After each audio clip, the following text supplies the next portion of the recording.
Hello बच्चों, आइए प्रश्न को पढ़ते हैं। समाकलन है हमारे पास साइन एक्स की घात 5 dx। सबसे पहले हमें इस प्रश्न की मुख्य अवधारणा को समझना होगा। हम यहाँ क्या करेंगे, हम यहाँ पर जो हमें साइन एक्स की घात 5 दिख रही है, हम उसे कुछ इस प्रकार लिख सकते हैं कि साइन एक्स की घात 1 अलग कर लेंगे और साइन एक्स की घात 4 अलग कर लेंगे। इन दो भागों में तोड़ देंगे। ऐसा करने से प्रश्न जल्दी हल हो सकता है। अब हम यहाँ पर कुछ महत्वपूर्ण सूत्रों का प्रयोग करेंगे। पहला सूत्र हमारे पास होता है साइन एक्स की घात 2 जमा कोस एक्स की घात 2 बराबर 1। हम यहाँ पर यह सूत्र का भी प्रयोग करेंगे तथा हम यहाँ पर यह सूत्र का भी प्रयोग करेंगे यदि हमसे पूछा जाए समाकलन x की घात n का कितना होता है, तो यह हम बताएंगे x की घात n में 1 जोड़ दो और जो कुल घात आएगी उसे नीचे लिख दो। अब हम अपने प्रश्न को हल करने की ओर चलते हैं। अपने प्रश्न को लिख लेते हैं। हमारा प्रश्न है I बराबर समाकलन साइन x की घात 5। जैसा कि मैंने बताया था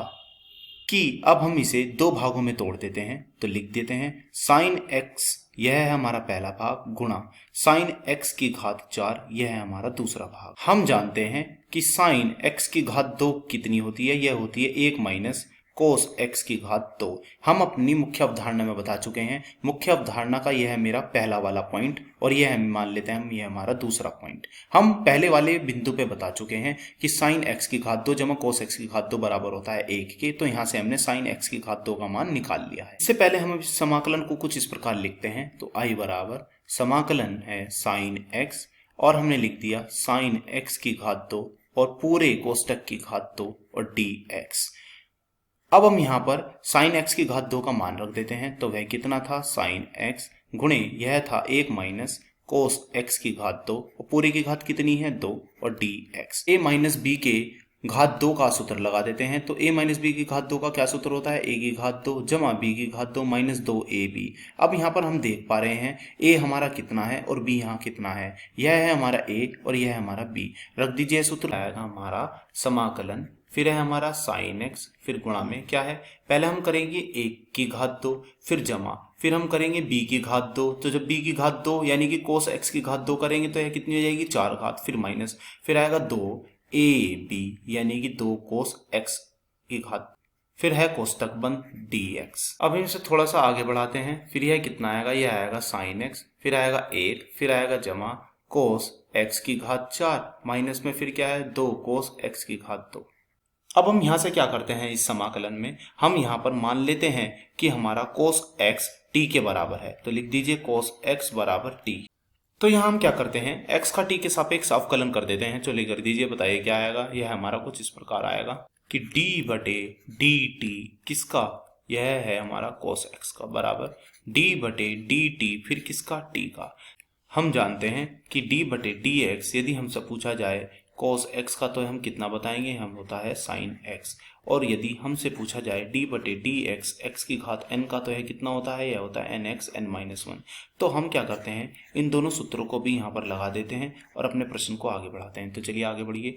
तो कोस x का कितना होता है, जैसे कि मैंने बताया था, यह होता है माइनस के साइन x और dx बटे dt बराबर में कितना आएगा, यहाँ घात है 1, घात आगे और घात में से 1 कम, और यह कुल घात कितनी हो गई t की, यहाँ घात हो गई है 0, तो किसी की घात 0 तो उसका मान होता है 1।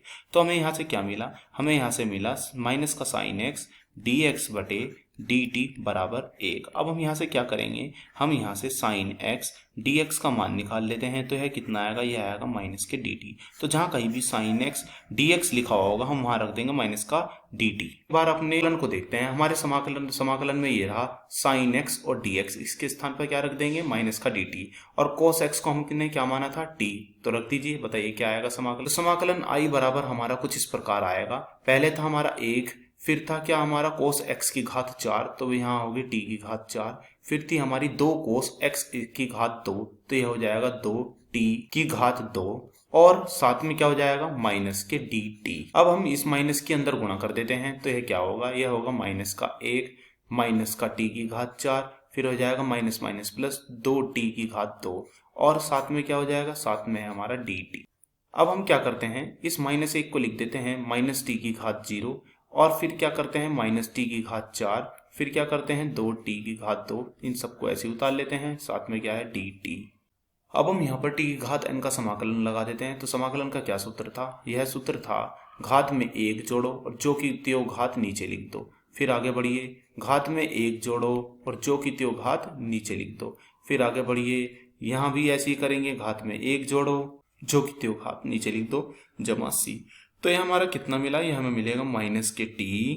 फिर हमें मिलेगा क्या, माइनस के t की घात 5 बटे 5। फिर क्या मिलेगा, जमा 2 बटे 3 t की घात 3 जमा c। अब हम t का मान वापस रख देते हैं जो हमने माना था, cos x बराबर t। तो यह मान रख देते हैं, तो cos x को हमने माना था यहाँ पर t, तो वापस रख दीजिए। तो बताइए क्या मिलेगा, यहाँ हमें मिलेगा माइनस के cos x, फिर माइनस cos x की घात 5 बटे में कितना है 5 जमा 2 बटे 3, फिर कितना है cos x की घात 3 और जमा में क्या है c। तो यही हमारे इस प्रश्न का उत्तर हुआ। आशा करता हूँ यह प्रश्न आपको समझ में आया होगा। धन्यवाद।